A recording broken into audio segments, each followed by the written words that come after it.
Hi folks, got yet another project to make the camper a little bit easier to use. On my particular Aliner, the bed in the back folds up on hinges for a storage area underneath. Part of the storage area is accessible through the outside storage hatch area, but the whole center section can only be accessed when you lift the bed.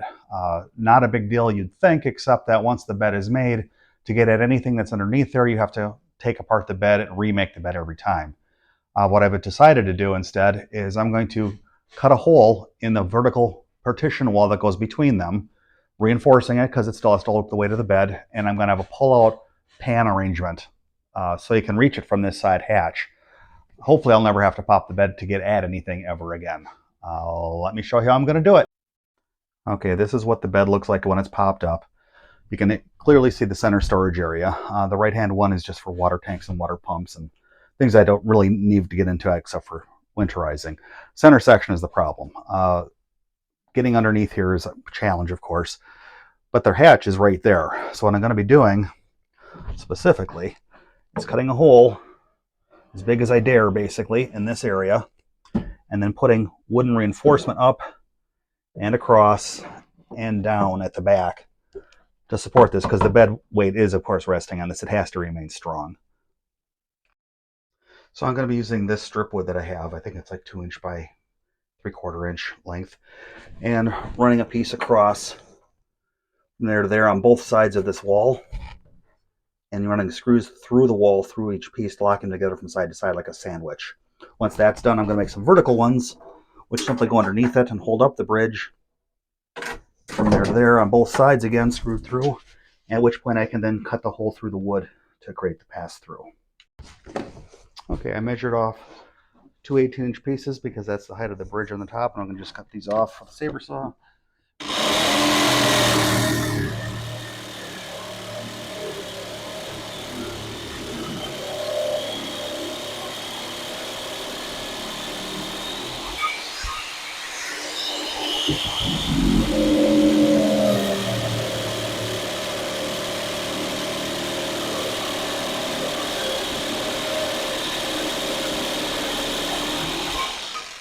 I do like to pre-drill pilot holes in wood things like this. It makes it a lot easier to push screws through.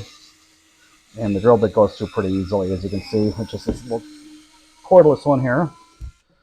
So I'll have one at each end that I can then use as a guide on the inside to put the screws through, and make it much easier to put the screws through and have them go nice and straight. It just makes the job easier to pre-drill like this. Basically, all you're really doing with pre-drilling is you pick a drill bit that's about the same size as the screw is without having any of the threads. Allows it to go through the wood, just digging in the threads only, not having to force a thread through the wood itself. Makes the screwing it a whole lot easier. First piece of wood that I pre-drilled, hold it up in the correct place, which is even with the back here. So I'm just trying to bridge this whole thing so it's even with the back wall. I take that and go through the holes I've already pre-drilled and continue on to the next layer of wood on both of them. Put it on the back side. Again, line it up nice and smooth and even on the back there. I've got a little bit of a problem. I have to notch this piece of wood. Okay, there's part of my bracket here is interfering, so I have to put a small notch in the wood. Okay, we're back. I notched the piece of wood to go around the bracket on the back side, so now I can put it through. And then I go to the holes I just drilled and continue drilling them all the way through the piece of wood on the other side. There. Now we have a piece on both sides. So this is going to be much tougher. Now I just have to make legs going down and cut out the middle. Okay, got the item cut. Now what we want to do here is, of course, it's supposed to be supporting it, so you want this to be a pretty snug fit. This piece I'm putting in here, I want to actually have to be able to tap it into place, and I think I'm just right about there, which is about perfect. You don't want there to be any slack or slop. It should be tight before you ever put the screws into it. Okay, we want to try to make sure again that the back one is also a snug fit. Not a lot of extra room at all, and it is. It's pretty tight.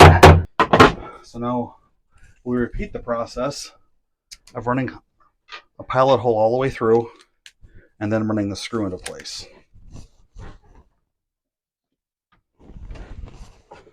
Okay, all four corners are nice and secured. The next step is to remove the wood from the middle to create our pass-through. For that, I'm going to be using a handy-dandy oscillating saw. This one's actually kind of nice because you can just plunge it into a cut and use the wood that I made just as a frame, as a guide to go all the way around.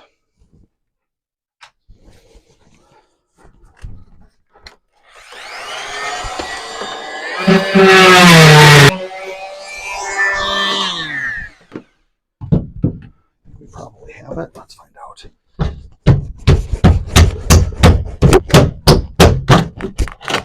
Ta-da! Instant pass-through. Hooray! Now let's get it cleaned up and sanded smooth.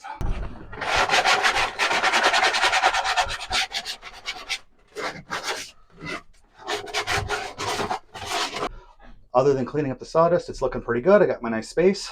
My next step, besides cleaning up, of course, is to take this box bottom that I got from Costco, and I'm going to resize it so it perfectly fits through that slot and fits on the floor.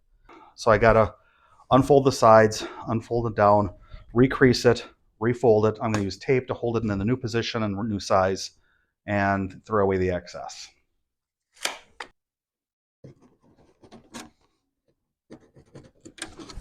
Okay, now we disassemble the corners and cut and rebend. All right, the box is cut to shape and fits nicely. I still have to smooth out the edges and cover it up with probably duct tape just to make it a very sturdy thing over time. Let me demonstrate why I did this. Take a big bulky object that I don't need to get at very often, that would normally be kept back there. And now when I need it, instead of lifting the bed, all I gotta do is reach in and drag it to the edge where I can grab it. The box itself actually fits through the hatch if I have to. So much easier. So overall, I'm pretty happy with this project. It only took me about an hour and maybe $5 worth of materials. It's going to make accessing that area so much easier than it was before. Some of these bigger, heavier objects that we keep in that space, we actually would avoid using because it was just too hard to get the bed up. That's not going to be true anymore. Just have to finish putting a whole bunch of duct tape all over this to make it sturdy and long-lasting, and the entire project is done. I guess what I like to think about with these A-liners, though, is they're just so easy to modify to your personal needs. Don't hesitate. Just do it. You don't have to even be that handy to make these things turn out well. Till next time.